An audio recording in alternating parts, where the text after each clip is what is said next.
आज बांग्लादेश से जो तस्वीरें सामने आ रही हैं वो हमें वो मंजर याद दिला रही हैं जो 2020 में अफगानिस्तान में छाया। यहाँ चारों तरफ फैला अनरेस्ट, वायलेंस और अत्याचार ठीक वैसे ही है जैसे आज के तालिबान में। जिस तरह से तालिबान का झंडा फहराकर ये लोग खुशी मना रहे हैं, उससे ये सवाल जरूर उठता है, क्या बांग्लादेश भी अगला तालिबान बनने वाला है? आखिर तख्ता पलट के बाद इस देश की किस्मत में लिखा क्या है? और एट लास्ट क्या बांग्लादेश में हिंदुओं के लिए कोई भी जगह नहीं है? देखिए, चारों तरफ फैली वायलेंस, डर में जीते माइनॉरिटी ग्रुप्स और स्टूडेंट्स प्रोटेस्ट की आड़ में नेताओं के घर जलाते लोग, ये रियलिटी है आज के बांग्लादेश, जिसे वहां की आवाम डेमोक्रेसी का सिंबल मान रही। उन्हें लग रहा है कि ये देश में आई नई क्रांति है जो बांग्लादेश को एक बड़ी पावर बनाएगी। लेकिन इतिहास के पन्नों को अगर पलटें तो ऐसी क्रांति जिस भी नेशन में आई है वो आज अपनी जरूरत तक को पूरा करने से जूझ रहे हैं। बांग्लादेश से वायरल होती पिक्चर्स, वीडियोस और कहानियां पूरी दुनिया को ये सोचने पर मजबूर कर रही हैं कि कहीं ये तालिबान 2.0 तो नहीं है। अगर ऐसा है तो न केवल भारत बल्कि पूरी दुनिया को आतंकवाद का एक नया गढ़ मिलने वाला है। कुछ साल पहले जिस सिचुएशन पर तालिबान खड़ा था,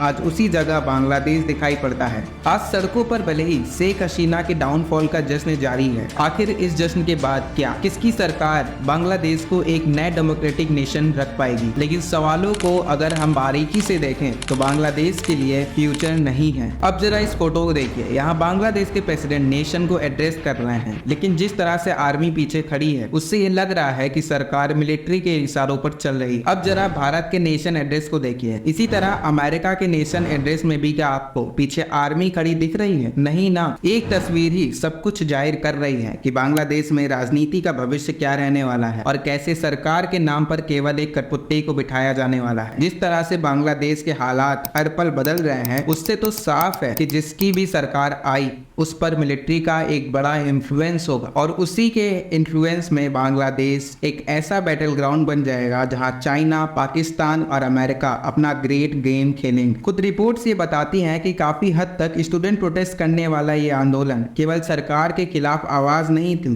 बल्कि इसे मास लेवल पर पहुंचाने के लिए जो पार्टी थी वो थी जमात इस्लामी। इस पार्टी को केवल ना पाकिस्तान से बड़ा सपोर्ट मिल रहा था बल्कि चाइना भी इसमें इन्वॉल्व, और अमेरिका जो कि शेख हसीना को बिल्कुल पसंद नहीं करता था, उसने भी नाक के नीचे से इस पूरे खेल को होने दिया। कुल मिलाकर इस देश में सबने अपने इंटरेस्ट को पूरा किया और आज उसे ऐसे मोड़ पर लाकर खड़ा कर दिया है जहां से आगे केवल इंस्टेबिलिटी ही इंस्टेबिलिटी है। फिलहाल के लिए तो डॉक्टर मोहम्मद यूनुस को इंटरिम गवर्नमेंट का मुखिया चुना गया है, लेकिन अगर इससे आगे चुनाव होते तो खालिदा जिया की सरकार आती, और खालिदा जिया की सरकार आती है तो देश में जाहिर है कि जमाते इस्लामी की कट्टर विचारधारा और स्ट्रॉन्ग हो सकती। हसीना जी की कमान में अब तक जो प्रोजेक्ट भारत को मिल रहे थे वो भी चाइना की झोली में जा सकते हैं। अगर ऐसा हुआ तो भारत को दो फ्रंट से अपने देश की सीमा को सिक्योर करना होगा। एक तरफ तो पाकिस्तान हमारा सरदर्द था ही, ऊपर से बांग्लादेश के 4000 लंबे बॉर्डर को हमें बंद करना होगा। वैसे इससे पहले भी खालिदा जिया मार्च 1991 से 1996 तक और उसके बाद जून 2001 से अक्टूबर 2006 तक बांग्लादेश के प्रधानमंत्री रह चुकी हैं और इनके रूल में देश में डेवलपमेंट कम और कट्टर विचारधारा ज्यादा प्रमोट हुई। आप यकीन नहीं करेंगे, लेकिन इनके रूल में माइनॉरिटीज की हक की बात तो छोड़िए, उनके लिए आम जीवन जीना भी मुश्किल हो गया। आलम तो ये था कि उनके फॉलोअर्स ने हिंदुओं के खिलाफ ऐसे हिंसा का अभियान चलाया कि कई हिंदू महिलाओं के साथ गलत काम भी किए। 18,000 से ज्यादा घटनाएं उनके खिलाफ हुई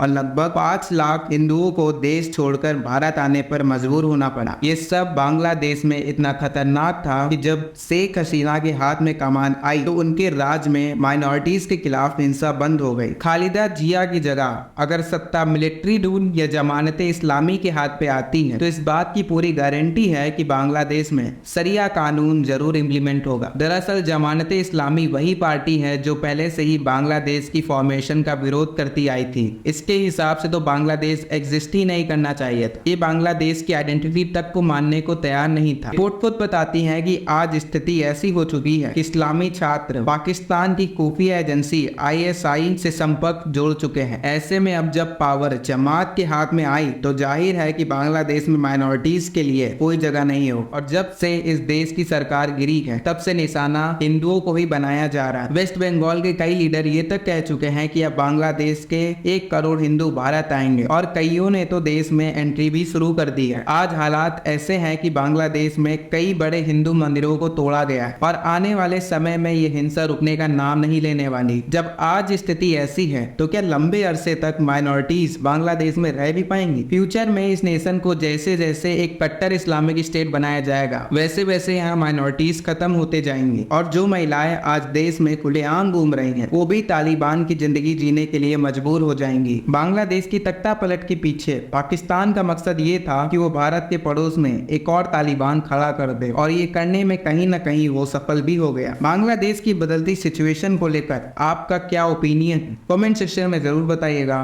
धन्यवाद।